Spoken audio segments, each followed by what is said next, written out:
В Мирном живет немало ветеранов, сделавших многое для развития алмазной столицы. Большинство из них работали на предприятиях компании «Алроса», приехав на север еще в молодости.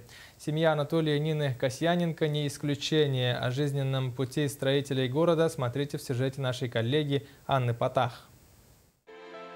Сразу после свадьбы Анатолий и Нина Касьяненко из Кировоградской области переехали в Мирный. С тех пор прошло 44 года. Именно здесь, в алмазной столице, началась их совместная жизнь.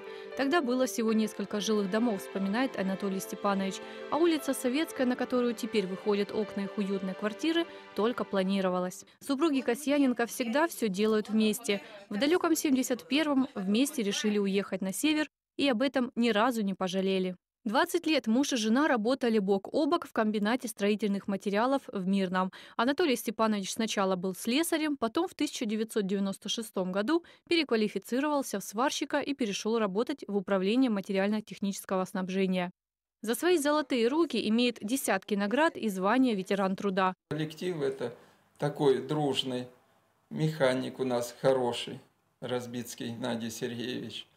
И хочется, когда на работу идешь и знаешь, что там все хорошо, и тебя принимают, это, ты как бы отдаешь свой труд, это во благо той же компании, то это интересно. Нина Ивановна начинала работать арматурщицей и бетонщицей, а частицы ее труда однажды даже написали в газете. Работа была сложной, но оплачивалась по достоинству. Вот смотрите, вот напарница моя тоже бетонщица, вот крановщица, вот, значит, лаборантка, то есть в ВТК она работала. Все с рабочего коллектива. Художественная самодеятельность, она насколько людей сближает. Это не то, что там концерты, торжественные вечера, вручение наград, премий. Сейчас, уже будучи на пенсии, Нина Касьяненко любит поэзию, занимается рукоделием. Вот, например, Дульсинея и снеговик, сделанные из мешков.